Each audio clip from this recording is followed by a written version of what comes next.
Order. We now have to move to the next debate. Alison Thewliss to move the motion.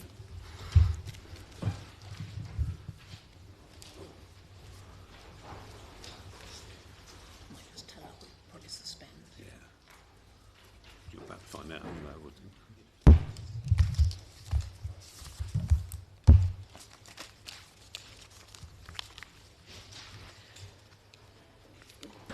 I beg to move that this House is considered National Breastfeeding Week. Thank you, Mr Bone. It's a pleasure to serve under your chairmanship and to be lucky enough to secure this debate during what is National Breastfeeding Week. I welcome members who have come to attend and those breastfeeding as they're watching online. Members who are well versed in social media may have noted that there are great stories in breastfeeding circulating on Twitter just now under the hashtag Celebrate Breastfeeding.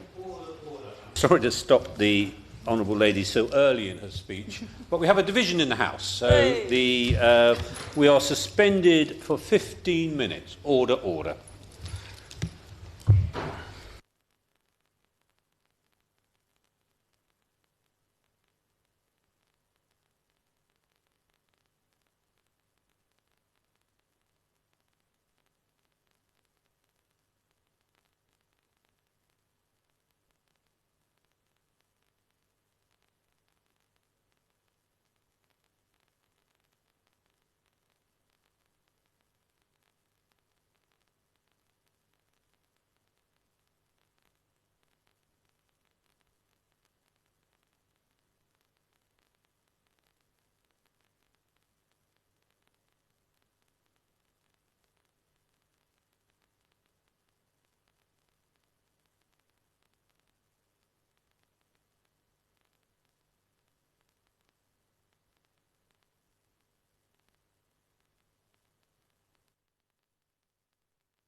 Alison Thewliss to continue.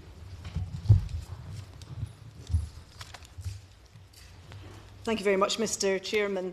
As I was saying before we were interrupted by the division there, celebrating breastfeeding is the theme of National Breastfeeding Week this week, and indeed there is much to celebrate about this remarkable human act. It's worth remembering that although breastfeeding is completely natural, it's also a skill that mothers and babies must learn together, and it's not without its difficulties.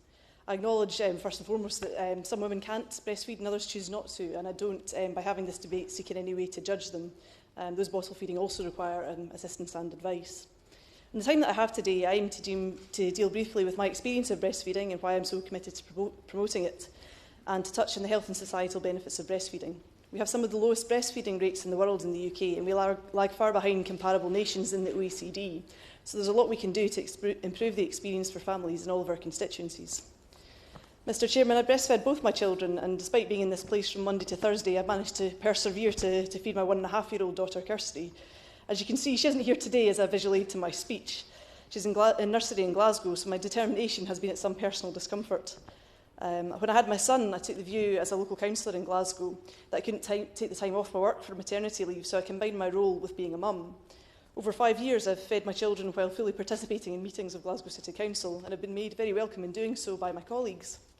Having the right to feed enshrined in law in Scotland has been a real reassurance to me.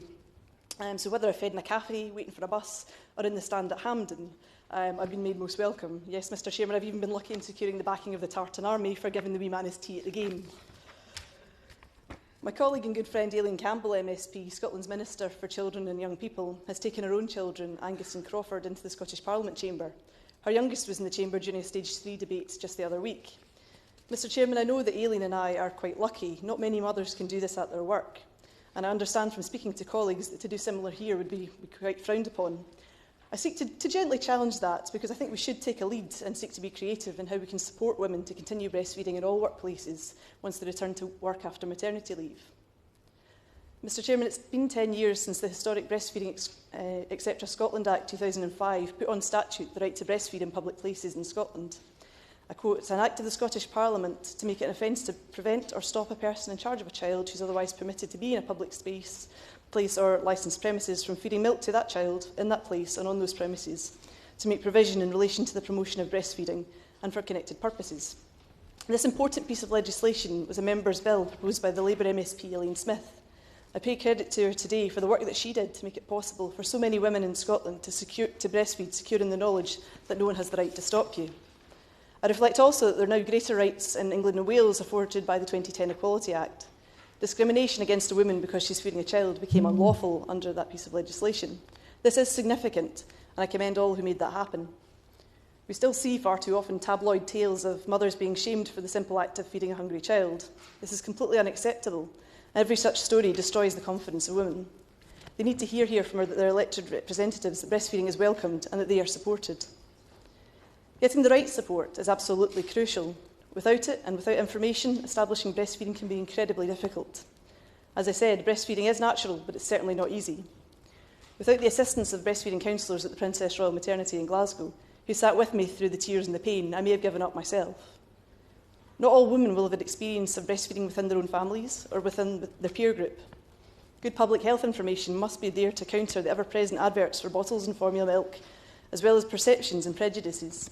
I recall well from attending an event in Glasgow that one of the counsellors, Jim Coleman, told me how women in parts of Glasgow were made to feel that breastfeeding was evidence that you couldn't afford to buy formula. Now, we know this runs absolutely counter to all wisdom and the benefits of breastfeeding, but those kinds of old wives' tales persist and must be challenged by people in those very communities. Mr. Chairman, since it was announced I was holding this debate, I've been contacted by various individuals and organisations, including the Royal College of Paediatrics and Child Health, the Royal College of Midwives, the Breastfeeding Network, the World Breastfeeding Trends Initiative, UNICEF Baby Friendly, and the National Infant Feeding Network. I'm very grateful for the extensive briefings they provided. They've all reinforced that need for support. Their evidence demonstrates that women will start breastfeeding. Initiation rates have risen from 62% in 1990 to 81% in 2010, but the drop-off rates are absolutely staggering. Only 17% of those women were still exclusively breastfeeding at 3 months, 12% at 4 months, and only 1% at 6 months. There are also huge variations across social class and deprivation, maternal education, age and ethnicity. Scotland is lagging behind, and the Scottish Government is putting in place strategies to tackle this and held a summit on breastfeeding in February. Recent figures from the Growing Up in Scotland cohort survey found that breastfeeding was strongly associated with those multiple socio-economic factors. 60% of degree-educated mothers exclusively breastfed to 6 weeks or more, compared to 18% for those only with standard grades. 53% of mothers living in the least deprived areas breastfed exclusively to 6 weeks, compared with only 21% in the most deprived areas. 45% of mothers in their 30s at the child's birth, and 41% of those aged 40 or older exclusively breastfed to 6 weeks or more, compared to 35% of mothers in their 20s and only 12% of teenage mothers. Members will certainly be aware that breastfeeding is good for maternal and infant health. Benefits to children from breastfeeding include reduced gastrointestinal, respiratory, urinary tract and ear infections, less incidence of allergies, and reduced likelihood of developing obesity. For women who choose to breastfeed, there are lower risks associated with breast and ovarian cancer, less chance of hip fractures and osteoporosis in later life, and also the added benefit of helping you to get back to your pre-baby weight. UNICEF have done excellent work in documenting the savings which could be made to our public health services as a result of breastfeeding and of those benefits. And I absolutely commend their Preventing Disease and Saving Resources to the House. The 1001 Critical Days Manifesto is also very much worth a read. Mr Chairman, there's a clear multiplier effect by increasing breastfeeding rates in areas of multiple deprivation. I would like to share some words from James P. Grant, Executive Director of UNICEF from 1980 to 1995. Breastfeeding is a natural safety net against the worst effects of poverty. Exclusive breastfeeding goes a long way towards cancelling out the health difference between being born into poverty or being born into affluence. It's almost as if breastfeeding takes the infant out of poverty for those few vital months in order to give the child a fairer start in life and compensate for the injustices of the world into which it was born. Those are striking words. So as to those areas of multiple deprivation, I believe resources should be targeted, most certainly not in a heavy-handed way. Instead, local networks, existing organisations and women themselves need to be afforded the skills and the knowledge to spread the word amongst their peers and challenge those old wives' tales I spoke about. They must work across the whole experience of pregnancy and parenthood. Public Health England found in March 2015 that the most effective strategies for promoting breastfeeding were among smaller peer groups available locally. There's lots of excellent information out there online, from Kelly Mom to Mumsnet, but there remains a digital divide, and at times of crisis, having a local network to fall back on is hugely valuable. This kind of work is often facilitated by the voluntary sector, Mr Chairman, and we need to ensure that this is maintained even in these straitened financial times. I understand the member for Dulwich in West Norwood will pick up later on a particular case locally, and I've also been contacted by mothers close to where we sit in Lambeth and Southwark who discovered that their funding was going to be cut. They have been hugely successful in increasing breastfeeding rates in that area, and I think that we need to look at projects like that as exemplars and make sure that that good practice is taken on board. Mr Chairman, in the contact I've had with several organisations, there are a couple of broader asks which I would be neglectful not to mention since the Minister is here to answer. My first ask is that there should be financial support for the National Infant Feeding Network, which I understand had its funding cut in 2014. The funding that was cut is a meagre £30,000, which goes a very, very long way to organise and support a network of 600 infant feeding specialists, responsible in turn for the education and support of some 70,000 health professionals across England, who reach 650,000 mothers and babies every year. This is absolutely crucial for the reasons that I mentioned. Breastfeeding mothers really need that support, particularly in the early days. Secondly, the Department of Health should continue to strive for the implementation of UNICEF baby-friendly standards in maternity, community and neonatal services. In the UK, the current percentage of services with full baby-friendly accreditation are 49% of maternity services, 51% of health visiting services, 37% of university midwifery courses and 9% of health visiting courses. It's important that these professionals all have the skills in order to pass on that information to the women that they help.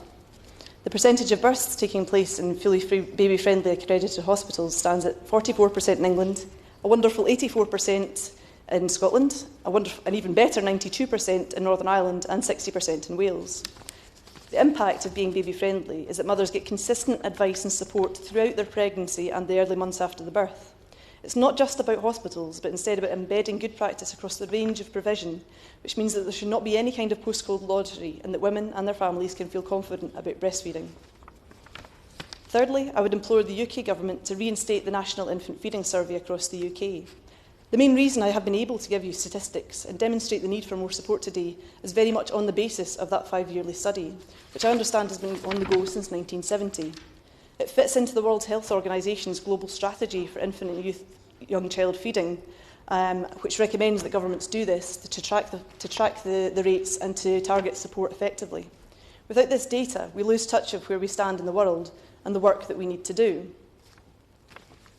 The Scottish, Welsh and Northern Irish governments have all committed to keep this fund going, and I urge the Minister also to commit to this to complete the statistics for the whole of the UK. Fourthly, I seek the Minister's advice on where the UK currently sits with regard to full implementation of the International Code of Marketing of Breast Milk Substitutes, otherwise known as the Code, which was adopted by the World Health Assembly in 1981. I support calls by groups such as Baby Milk Action for the UK Government to play its part in protecting the public from aggressive and damaging marketing by the formula industry. My final plea, Mr Chairman, is a personal one. I have come into this place as a breastfeeding mother. It's been hard for me, even in this position of relative privilege.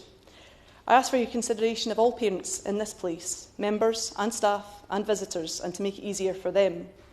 I ask colleagues to consider what they can do in their own constituencies to celebrate and support breastfeeding, this and every week of the year. Can your local cafes be more welcoming? Can your own office be a safe space for nursing mothers? Can you encourage investment in the support services in your area? Do you know where they are to send recommendations? We all have a role to play in encouraging the uptake of this most basic of human needs. Thank you very much. The question is that this House has considered National Breastfeeding Week.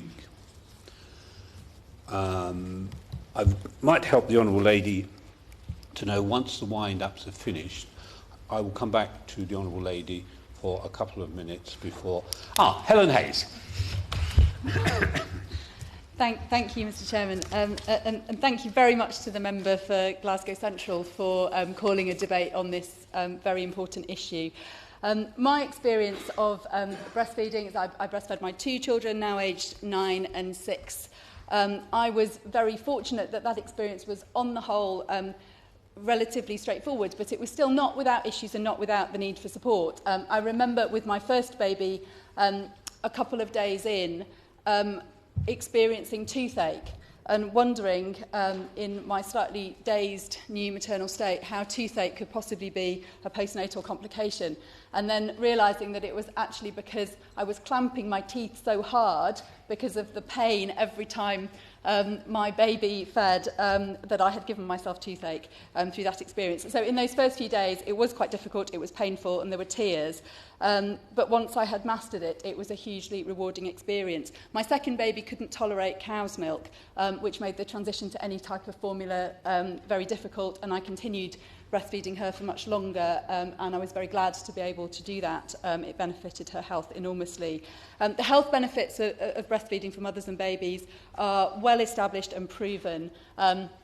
And the Honourable Member for Glasgow Central has rehearsed them. I just wanted to speak in this debate to highlight a very pressing issue in my constituency, which is the potential loss of breastfeeding cafes, which operate in Sure Start centres, both in my constituency but also in Streatham and Camberwell and Peckham constituencies. These are a vital resource for new nursing mothers, resourced by experienced midwives from King's College Hospital. The reason that they're under threat is that the support from King's College Hospital is going to be withdrawn because the midwives who staff the breastfeeding cafes at the moment are needed on the labour wards because King's is otherwise unable to recruit to a series of vacancies within its midwifery department. I think that this is a very grave situation. I think the breastfeeding cafes operate in Sure Start centres in locations where many mothers are deprived and they are very successful at extending the reach and increasing breastfeeding rates, with all of the benefits in addressing nutritional disadvantage, in helping those babies to be healthier, and helping them to get off to a good start in life, are really vital. And I'm concerned that a shortage of midwives elsewhere in the health service is putting those breastfeeding cafes at risk. And I wanted to highlight the issue. I will certainly be raising the issue with King's College Hospital when I meet with them on Friday, and I will be talking to the local authorities, both Lambeth and Southwark, to see whether there is any way in which those vital services can be continued. But I would call upon the Minister to help us in that endeavour, and to help make the additional resources available so that experienced midwives can continue to staff breastfeeding cafes in my constituency and beyond. Because actually, if we can extend breastfeeding, particularly to deprived communities, it saves the health service money in the long term. So it is money positively spent and well spent to resource this service. Thank you. Does Kirsty Blackman wish to speak? Kirsty Blackman. Thank you very much. I'm kind of new to Westminster Hall debates, so I wasn't quite sure of the format. I wanted to speak about a few things, particularly some things that my colleague and honourable friend, I wanted to call you Councillor Thewliss there, I'm very sorry, had said in relation to the asks, if you like. I have had a very similar situation to my honourable friend. My children are not that different in age to her. I was similarly a counsellor when I had both of my children. And I was so lucky to be able to go back to work very quickly and to take my children with me. And that worked very, very well for us in terms of breastfeeding. My second child was an absolute dream to feed. She was wonderful. She knew what she was doing from day one. She was just a dream come true. Still, it was, it was still painful at times. Breastfeeding, even in the most ideal of circumstances, isn't plain sailing all the way. My first child was a nightmare to feed. We had an absolutely horrendous time. If you take the list of things that can go wrong with breastfeeding, pretty much all of those things is what we managed. So we were, my son was readmitted to hospital at 5 days because of the lack of ability to gain weight. So we ended up for a while going through a situation of exclusively pumping, and then a situation where he was weaned back onto actually breastfeeding. I wanted to talk about the support networks and what has been mentioned about the breastfeeding cafes, and to stress why this is so important. The outcomes are proven. There are proven statistical outcomes for having breastfeeding cafes and for having physical support there. But I wasn't sure if people were clear about why these outcomes had happened. As was mentioned by my honourable friend, there is a huge online support network. You can go on the internet, you can go onto places like Mumsnet, there are Facebook groups, and you can get a huge amount of support from people in these groups, and it's really, really good to have that. You can get a huge amount of information, but that does not compare to having somebody physically there who knows what they're talking about. In those early days, when you don't know what you're doing, when your baby doesn't know what you're doing, you need somebody there to help you and to show you what you're doing wrong, or what you're doing right, and to explain that to you. It's not something that you can learn from a video over the internet, because every mum is a different shape and every baby is a different shape, and every baby reacts differently. You need somebody physically there, and somebody that has got a huge amount of experience and knows what they're talking about. If somebody has been to if somebody's a midwife or a health visitor and they have been to a 3-day training session on breastfeeding, that in a lot of cases does not adequately equip them to provide mums with all of the support that they can have. They need to also have the experience behind them. They need to have seen many babies breastfeeding. They need to have spoken to lots of people and have that experience behind them before they can advise in all cases. In terms of the support and what's there already, I think the governments in Scotland as well, and here, and all over the place need to be thinking about those voluntary organisations that have got the support. People are getting involved in things like the Thewliss League to help people out, and things like NCT breastfeeding support, because they have been through breastfeeding, because they have been involved in breastfeeding, because they've experienced some of the problems, or perhaps because they've not experienced any of the problems. They're getting involved with an experienced background, and those are the people that I found most helpful in telling me and showing me what I was doing wrong, because they had the experience and they knew what they were talking about.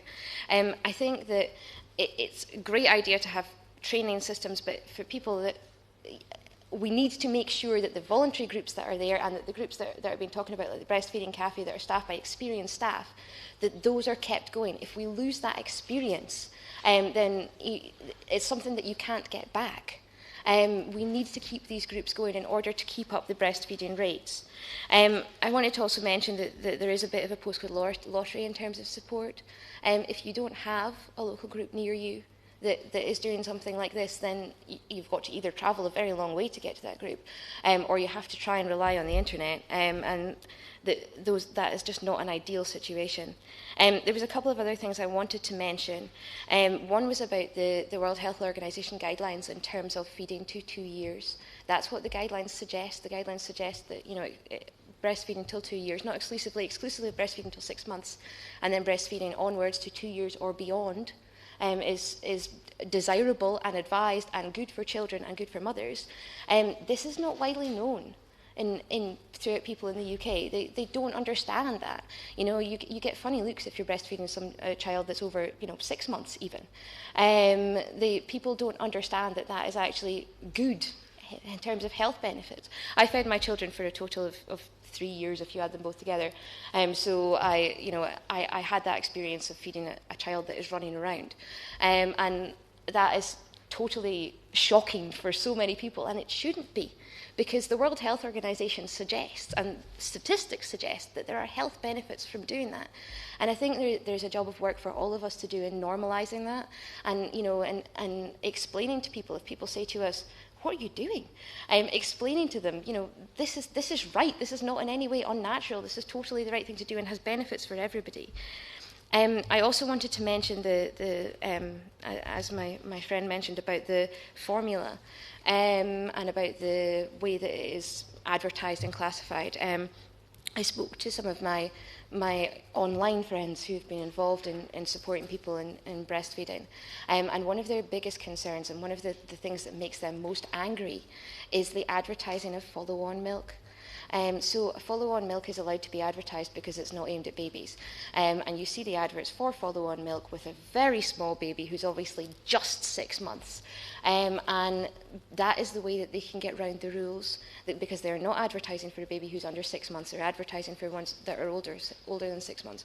Before the ban came in on advertising in baby milk, there was no such thing as follow-on milk. Because the companies have just invented it in order that they can advertise. Now, I think that's something that is a concern. I think that we should have formula, and women who choose to formula feed, or women who end up formula feeding by not by choice, they need to have options in terms of formula. But I don't think that it should be pushed at every opportunity by the companies, and I don't think that we should be allowing them to do that. We should be trying to avoid this. The last thing I wanted to mention was about pressure for breastfeeding, and it's very, very positive that we are promoting breastfeeding and we are encouraging breastfeeding, but I think there's a fine line to be in there, that some women feel that they can't give up breastfeeding without a huge amount of negativity if they give up in the very early days, and it is hard for some women, and if at the moment, particularly when the support is not there nationally, I've heard of women who've said that not being able to breastfeed is what caused them to have postnatal depression. They really feel that and the issue was the expectation. The issue was that they felt that they had to breastfeed, but nobody was there to support them. What they wanted was somebody there to show them what to do and to help them out. And not having that is costing the government and costing the devolved administrations as well, in terms of the baby's outcomes. more likely to cost the National Health Service in later life. It's costing in terms of the mother's outcomes, and it's costing in terms of some of the mothers really struggling with having to give up breastfeeding and then being in the mental health system as a result of that. And that's something that is really concerning some of my friends and some of the people that I've been speaking to about the issue. Thank you very much for giving me the opportunity to speak. Minister. Thank you very much, Mr Bone, for chairing this debate this afternoon, and I would also like to thank the member for Glasgow Central for securing this very important debate and for the excellent contributions from the other members present. This issue is always something we should keep our focus on, and I'm very pleased to have heard that all the members present who have spoken so far share the same passion I have for extolling the virtues of breastfeeding.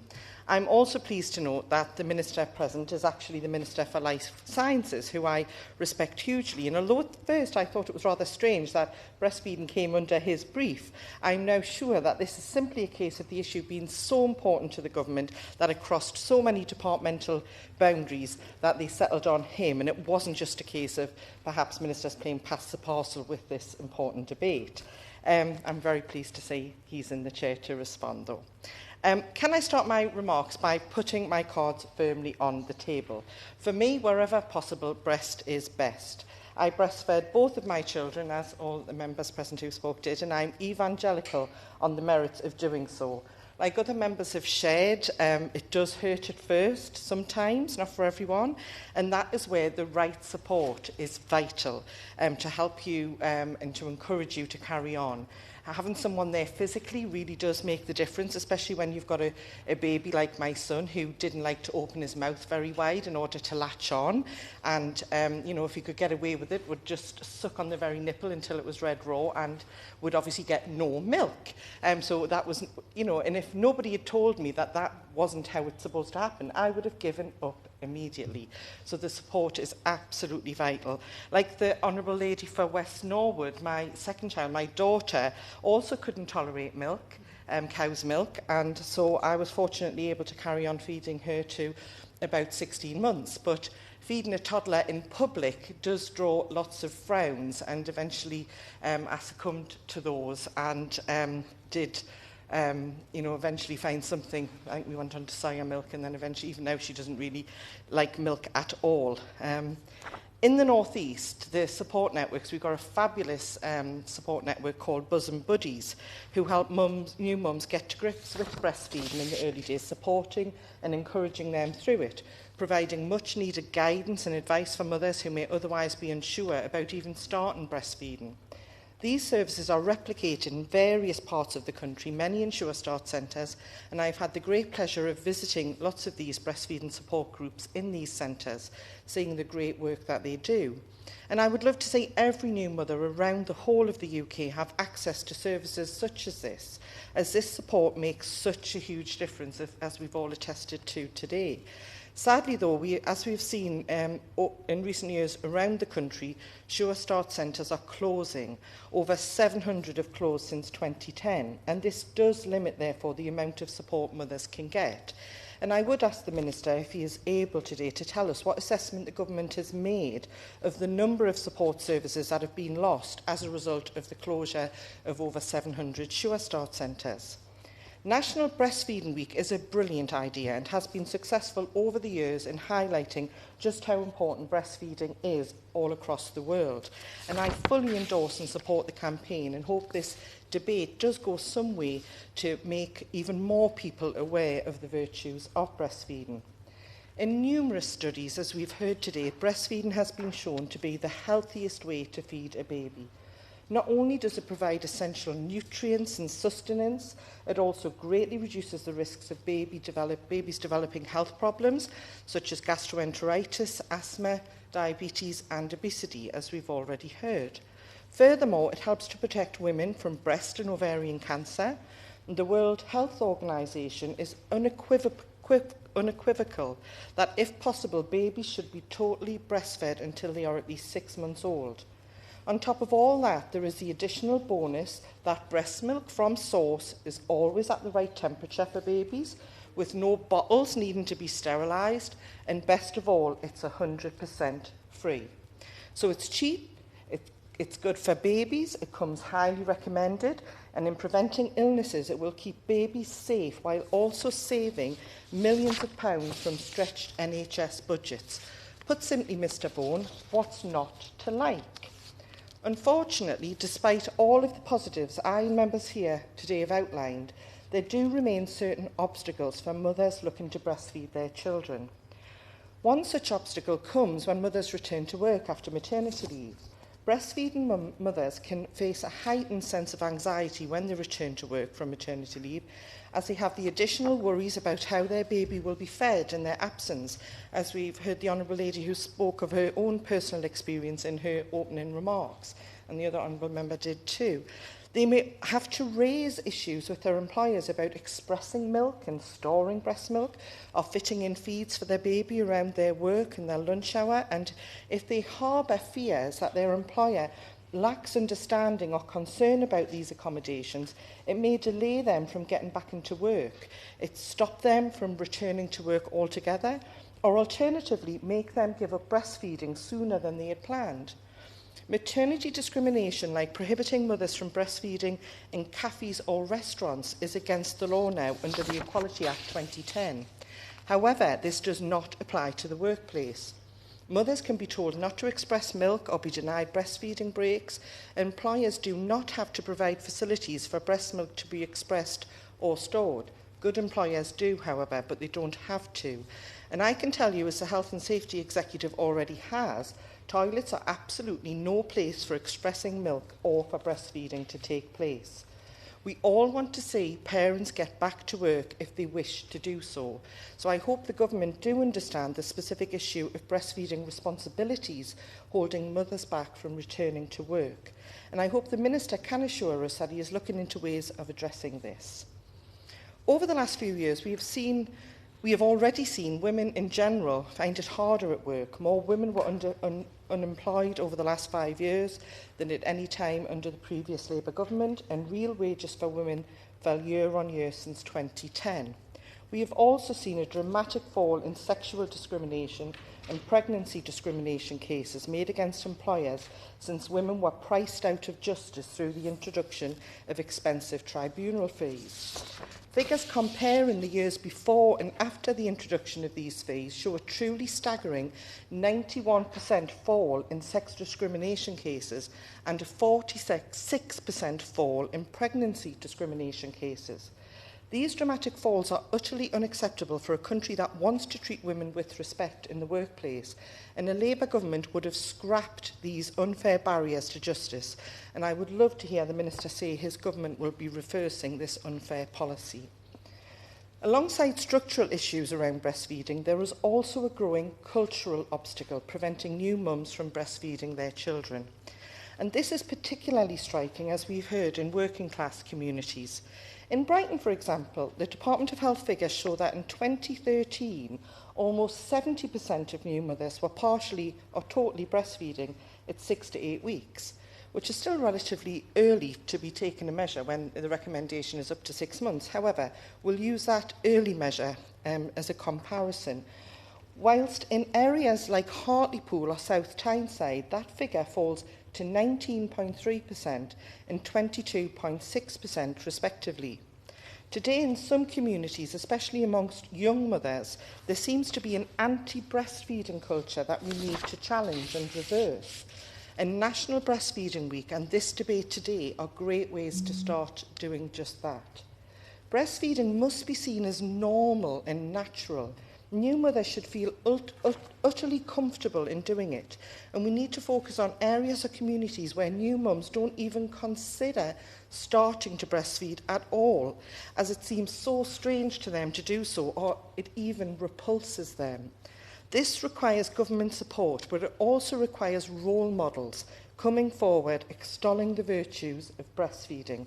And we need more mums on TV. This, you may laugh, we need mums on TV, in our soaps, on Towie even, breastfeeding naturally and happily. This is something that currently we very rarely see. And if we ever do, it is probably mums such as us, you know, more middle class, professional, older, may I say, mums. And that totally then reinforces the image in some young mums' minds that breastfeeding is something for a certain group of people, a certain type of people, and it isn't for them and their friends. We need to work to reverse this image and let new mums and young mums know that it not only is it good for the health of them and for the health of their babies, it also has immediate benefits for mums, such as helping them lose their pregnancy weight, as the Honourable Lady said, much faster. I was never as slim as when I was breastfeeding my children. I would say if I could carry on breastfeeding, I would, because the weight drops off you. It really does. It means not having to get up and get cold in the middle of the night, making up bottles. And it helps you bond in such a special way with your baby that until you've experienced it, you just can't imagine. So come on, TV producers out there watching this debate, soap writers, celebrities and TOWIE stars, get to it. Get breastfeeding on TV, get mums seeing it. I want mums to feel comfortable in public, in Claridge's even, for goodness sake, showing that this is something totally normal, totally natural, totally acceptable, and that those who have a problem with it simply need to get over it. In summary, Mr Bourne, may I once again thank the member for Glasgow Central for bringing forward this very important debate and for all she has said and done on this issue in the short time she has been in this House. I'd like to thank the other honourable members for their coming along and making their expert contributions. I've rarely heard such strong and powerful arguments for the positive benefits of breastfeeding than I have in this debate today. And I would also like to thank every single member who came to speak here today. And I'm sure that with such powerful advocacy from members here and from groups and organisations across the country, that National Breastfeeding Week will be a huge success in raising even greater awareness amongst parents. I also hope, Minister, that the Government will listen to the concerns around women getting back into work after having a baby and the specific issues that affect them and do need addressing in order to make sure this transition is best both for the mother and her baby. We all want to see the best outcomes for all parties, but it is only by taking action to help that we can see progress, and simply hoping for the best will not be enough. So for the sake of the babies and their mums and our society in general, let's hope for a successful awareness campaign and an equally successful response from the Government. Thank you. Minister. Mr Bone, could I start by saying what a pleasure it is to serve under your chairmanship this afternoon, and to pay tribute to the Honourable Member for Glasgow Central for bringing this debate and to her leadership of it.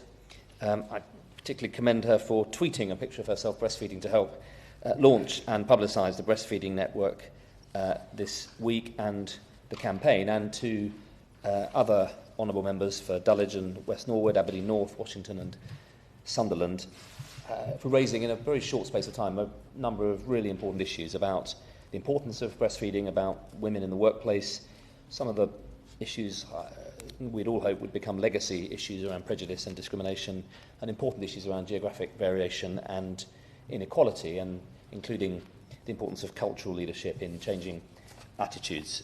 Some specific questions on policy, which I'll try and come to in just a moment. I want to just take this opportunity to celebrate and promote National Breastfeeding Celebration Week, which runs from the 20th to the 28th of June. It's an excellent initiative, and particularly good to see it so active on Twitter, which may be the honourable members credit, and to see the plethora of activities actually going on around the country on the sharing of good practice and experiences from women and health professionals online and in place-based and virtual networks, which is genuinely inspirational. And I look forward to seeing, and the department looks forward to seeing, other activities organised by local groups around the country this week. Mr Bone, it won't have escaped your beady eye that I am, on a gender basis, the least qualified person in the room in some ways to be responding, but I'm pleased that the Shadow Minister has highlighted that as Minister for Life and Health Sciences, this is actually an issue that goes right to the heart of our thinking more broadly about how we unleash the power of the NHS and our health system more generally to support and drive public health. I worked before coming to the House in biomedical research, and I had the great privilege of working at the Institute of Child Health, which is doing some extraordinary work on the importance of pre- and postnatal nutrition on long-term health outcomes. Some extraordinary data beginning to appear on the importance of early nutrition in determining our long-term health. And as Minister for the National Institute of Health Research, as well as the whizzy high science of tomorrow's technologies, we also have at the heart of the NHS a commitment to, through the National Institute for Health Research, to make sure that we are constantly using the power of our health system to drive public health and promote best practice. Mr Bone, the Department of Health, together with our partners at UNICEF, the Royal College of Midwives, Institute of Health Visiting, NHS England and Public Health England, are working together closely to coordinate our awareness and messaging this week. And this debate provides an invaluable opportunity for members of Parliament to discuss these important issues. It may be helpful if I began by setting out the Department's view on breastfeeding in England, for which I can only speak. It's widely agreed that breastfeeding delivers significant health benefits, both for the mother and for her baby, and is more cost-effective for mothers than other methods of infant feeding. A mother's milk provides a perfect balance of nutrients and vitamins for the first 6 months of a child's life, and that's why the World Health Organization and the Department for Health encourage exclusive breastfeeding for the first 6 months. The Department, however, is aware that infant feeding choices are complex, as members have referred to, and personal, and they're based on individual and family circumstances, rightly, and that not all mothers choose to or are able to breastfeed. So, in line with UNICEF's baby-friendly guidelines, all mothers should be supported to make informed decisions and to develop a close relationship with their babies soon after birth. The evidence shows that in addition to providing all the nutrients and vitamins that a baby needs, breast milk also protects him or her from infections and diseases. Breastfed babies are also less likely to develop diarrhoea and vomiting and chest infections, leading to fewer hospital visits, and they're also less likely to become obese, both as children and in later life. Breastfeeding can also reduce the chances for some women of getting illnesses such as breast or ovarian cancer later in life. And the evidence and the data also shows that breastfeeding as soon as possible following birth helps start the bonding process between a mother and her baby, and we know that secure parent-child relationship attachment results in better social and emotional well-being among children, and there is furthermore evidence that that in turn has important implications in terms of life prospects for the infant. The breastfeeding initiation rate in England has increased, I'm pleased to say, from around 62% in 2005-06 to 74%, 3.9% in the third quarter of 2014-15. The ONS will publish the full year figures in a couple of weeks. However, we know that breastfeeding initiation rates vary widely across clinical commissioning groups, ranging from 43.9% in NHS South Sefton to 93.4% in NHS Lambeth CCG. And whilst understanding the cultural differences that exist in different areas, it is important that all new mothers receive the best quality of care, no matter who they are or where they live. And we would encourage local commissioners and services to use their resources and opportunities, such as National Breastfeeding Celebration Week, to reduce these variations and to increase breastfeeding rates overall. Increased awareness of the health risks associated with not breastfeeding has brought about a drive in recent years to improve breastfeeding support and increase breastfeeding prevalence rates. Support and information is currently available to health professionals and parents through a range of channels: the NHS Choices website under the Start for Life banner, the National Breastfeeding Helpline, the UNICEF UK Baby Friendly Initiative, and local peer support programmes. Parents-to-be and new mothers and fathers can also sign up to the Start for Life information service for parents. Subscribers receive regular free emails, videos, SMS messages, offering high-quality advice and information based on the stage of pregnancy and the age of the child. And the service includes breastfeeding and also signposts parents to other quality-assured information about parenting, relationship support, and benefits advice.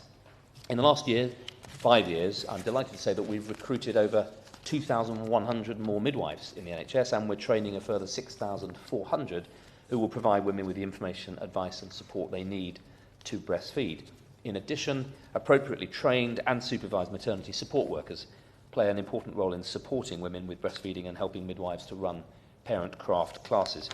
In the last 5 years, 2,000 new health visitors have been recruited, and we're on track to reach our target of 4,200 by the end of this year.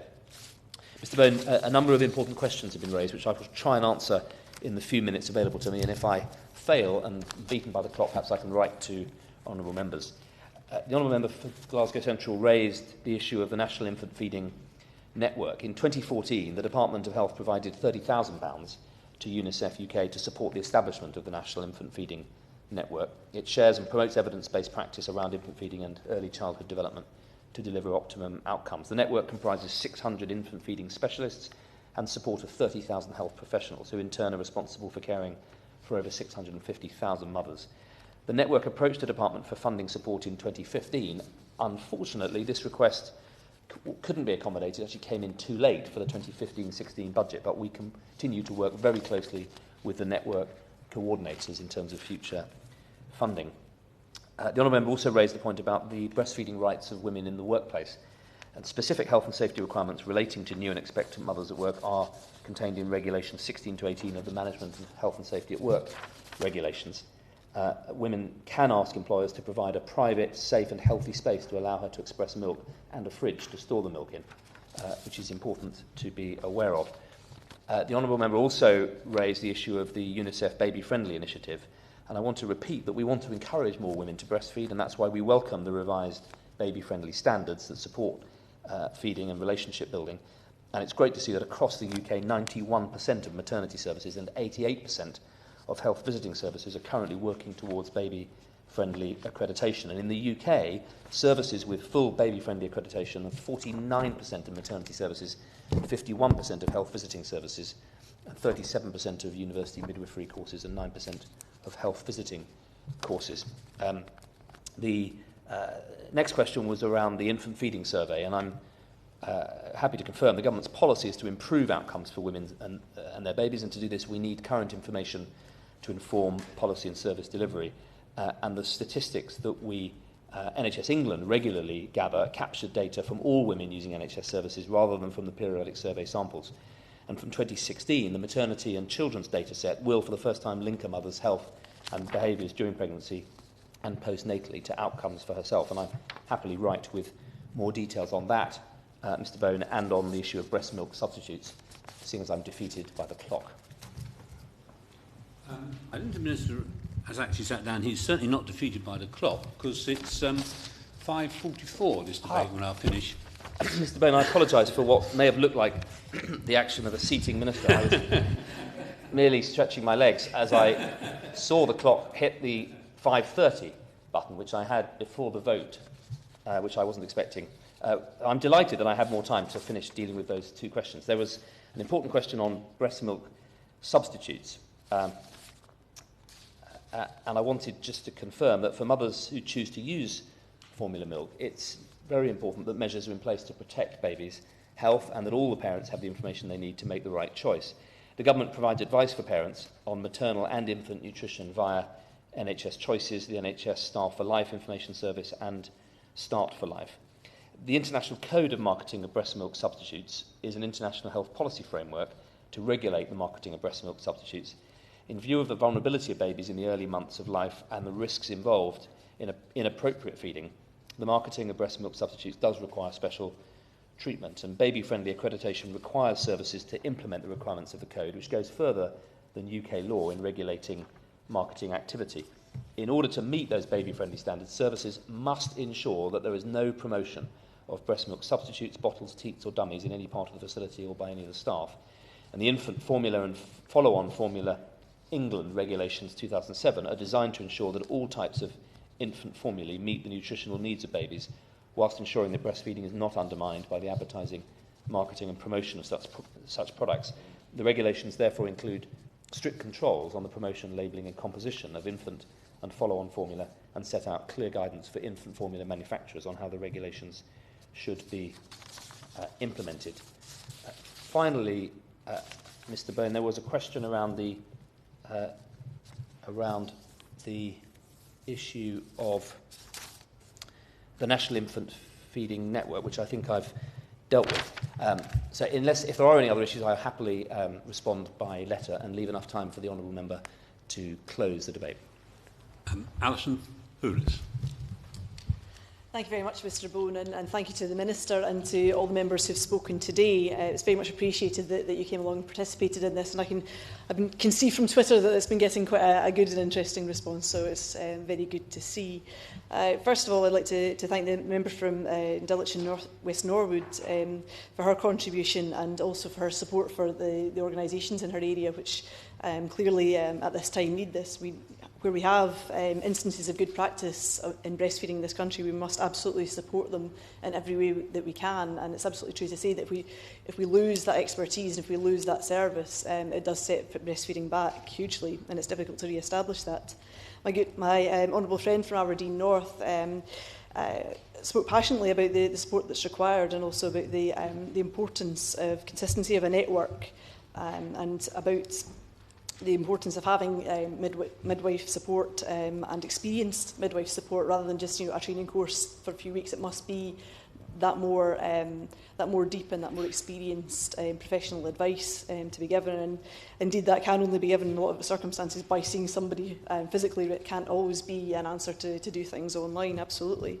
And I suppose to tie up perhaps with the point the Minister made about follow-on milk and commercialisation and implementation of the code, I still think that we do have issues there, and we can go further to implement that code, because it's quite clear that, particularly for follow-on milk, that is being marketed, and there is an issue there with women being marketed to, particularly with the implication that if you breastfeed on to a year to 2 years, that perhaps in some way the implication is from some of these adverts that your milk does not contain enough nutrients for a child, when in fact the opposite is true. It contains all the nutrients you need. That is exactly and specifically how nature has designed it to be, for the healthy development of children. I thank the member for Washington and Sunderland West for her contribution. Hugely experienced and clearly very passionate about the subject, and that's great to see. And yes, there are lots of obstacles in the way, not least women returning to work, and I think we need to be mindful of that and how best we support that, and make it a normal process so that women don't feel embarrassed to ask about nipping out to express milk, or nipping out to go and visit the nursery to feed their child.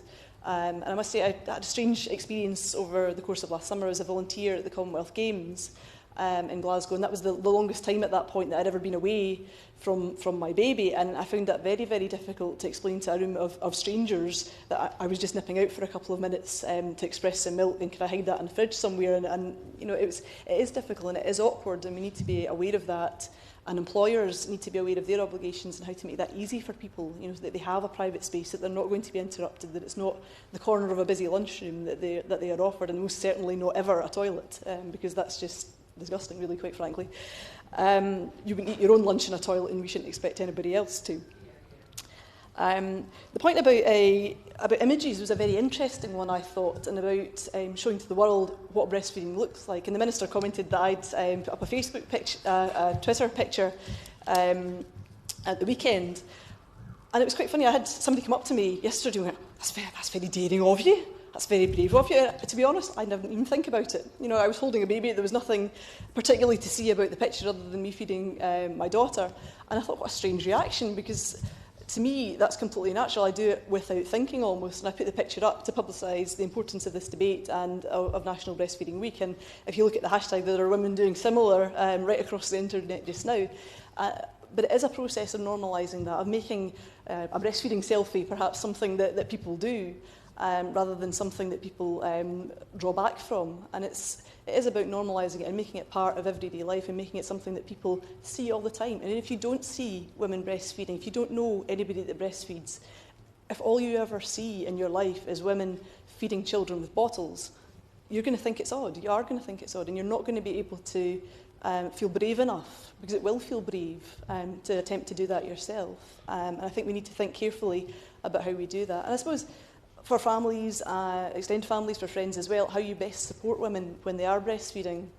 I'm aware of neighbours of mine in Glasgow who were very, very keen to help. They thought that their daughters, their daughter-in-laws, by taking the baby overnight, almost when they were tiny, to give the mothers a break. And while that's a wonderful thing to do to help out, it's not going to help breastfeeding at all, and it's going to make that all the more difficult. So we all need to think about our roles in that as part of a family, and the things we say and the way in which we say them as well. Not to say, you must be exhausted, but rather to say, can I make you a wee cup of tea, and find ways to support people rather than to pass comment or to make little phrases that almost feel as though you're being undermined at every turn. So we need to think about that as much as we can do. To turn to some of the comments. Oh, is that us? We're all finding our way with this new system that we've only just implemented in Westminster Hall.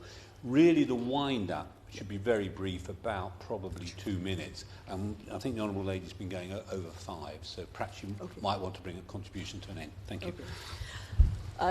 Thank you very much. I find it kind of difficult because the clock is not quite where I'd expected it to be. In terms of time, so I wasn't quite sure when I was running out and how long I had. So thank you for that. Just to thank the Minister for coming for his contribution. I do still think there are lots of issues that we need to take up and we ought to take up as individual members and in any way we can through this Parliament to support mothers in any way we can. But thank you very much for the debate and thank you all for attending. The question is that this House has considered National Breastfeeding Week. As many as are of that opinion say aye. Of the contrary, no. I think the ayes have it. The ayes have it. Order, order. The sitting stands adjourned.